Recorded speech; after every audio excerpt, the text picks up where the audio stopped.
Secretary Noem, at the start of this hearing, you stood here and took an oath to tell the truth, the whole truth and nothing but the truth, so help you God. Then you sat down and dodged the truth over and over and over for a little more than 3 hours, so help you God. You repeatedly testified that you and the Department of Homeland Security will follow the Constitution, the laws, and the order of the Supreme Court. Well, the Fifth Amendment of the United States Constitution says that no person shall be deprived of life, liberty, or property without due process of law. And yet, a federal court found that the Department of Homeland Security, under your watch, believes that it has a right to stash away residents of this country in foreign prisons without the semblance of due process. So you did not tell the truth to this committee today when you said you would follow the Constitution and comply with due process. You also testified that you follow orders of the Supreme Court of the United States and all courts. But the Supreme Court unanimously directed the government to facilitate the return of Kilmar Garcia to the United States. But you just testified before this committee that Kilmar Garcia will never return to the United States.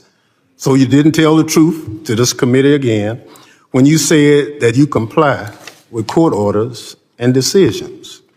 You've overseen the deportation of U.S. citizen children and have claimed that their parents chose to take their children with them.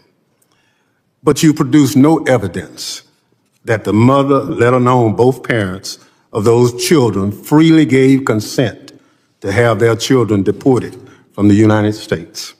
In fact, everyone involved in those cases say that the mothers, in fact, did not want their children, especially their sick American children, deported. In fact, your agency lured families to ICE appointments under false pretenses, lied to them, refused to let them speak with an attorney or children's father, and deported them before a court had time to even hear the case. You've given yourself the unilateral right to deport anyone you deem a threat. You refuse to comply with court orders that try to stop you. That puts all of us at risk. Beyond your false testimony about the administration's deportation policies, you falsely stated that the administration is focused on a full range of DHS missions. Instead, your budget request appears to reflect a view that DHS's sole purpose is to be a border wall construction agency that deports U.S. citizen children with cancer. Your budget proposed cuts to cybersecurity, emergency preparedness, and aviation security. Even before asking Congress for these budget cuts, you've overseen mass reductions in the workforce at CISA and FEMA. Despite repeated requests from this committee on how many people have been fired or have been bullied into quitting before their tenure, DHS has refused to share that information. So it should worry every American that we do not know how many people are left at FEMA to respond to disasters and how many cyber defenders still work at CISA as China and other adversaries attack our systems every day. And you've made clear in response to my questioning, you have no written plan for FEMA. It is very apparent that also is no plan for CISA, where you are trying to gut the agency's funding and falsely claiming that CISA is a censorship agency. Since CISA never censored anyone, but now we are all paying the price for you buying into a baseless conspiracy theory. Secretary Noem, I'm glad that you finally came to testify before this committee, but I'm disappointed, along with a lot of my Democratic colleagues, that you stood here and took an oath to tell the truth, then repeatedly failed to do so to this committee. Let me just say, if you dance with the devil long enough, he's liable to follow you home. I hope that you will stop dancing around the truth and start telling the truth so this committee can do its work, helping to defend DHS from the attacks you've launched against it. When Bennie Thompson looked Kristi Noem straight in the eye and said, "You took an oath to tell the truth, and you did not tell the truth," that wasn't just a dramatic moment, it was a constitutional one. Because behind that statement lies a fundamental question about how our government works and who it really serves. This wasn't about partisanship. It was about accountability, about whether the Secretary of Homeland Security can sit before Congress, swear an oath, and then deflect or distort facts that have already been established by courts and public record. Thompson didn't raise hypotheticals. He pointed directly to rulings where federal judges found that DHS, under Noem's direction, deprived individuals of due process, the very protection guaranteed by the Fifth Amendment of the Constitution. That amendment isn't symbolic. It's the guardrail that prevents the government from stripping anyone, citizen or not, of life, liberty, or property without a fair hearing. And when a federal court has to step in and remind DHS that due process is not optional, it signals a much deeper problem. It means the executive branch is treating the rule of law as a suggestion, not an obligation. That's why Thompson's words hit harder than political criticism, because they're rooted in constitutional fact.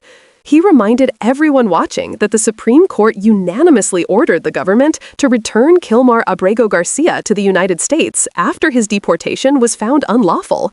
And yet, Noem testified under oath that Garcia will never return. That's not a disagreement, that's defiance. It's the open dismissal of a Supreme Court order, something that strikes at the very balance of powers that defines this country.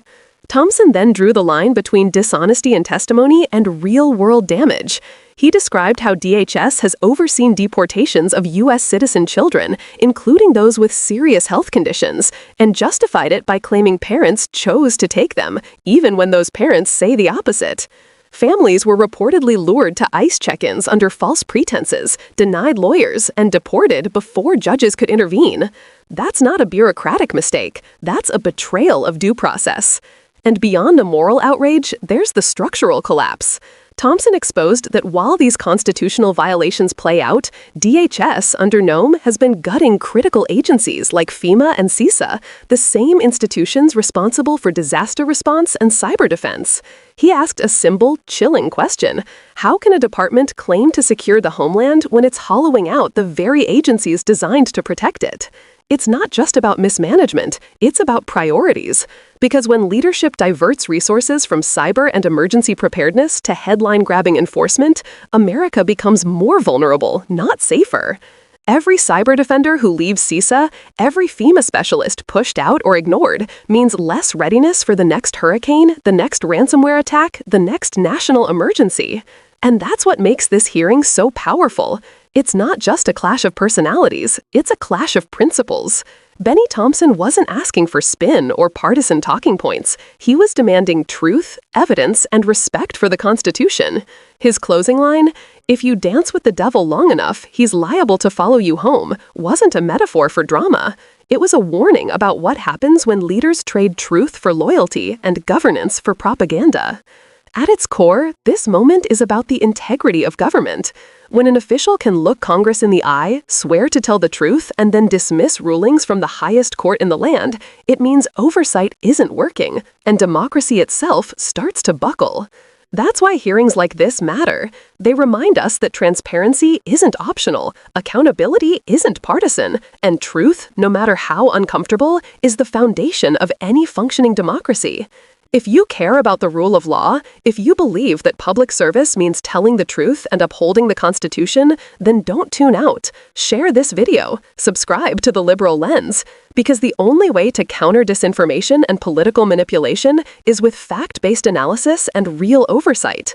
We break down what others gloss over, the evidence, the rulings, the policy decisions that define our rights and our safety. Stay informed, stay engaged, and help defend the values that hold this country together. Because as Thompson showed in that hearing, truth still matters. And when leaders forget that, it's up to the public to remind them.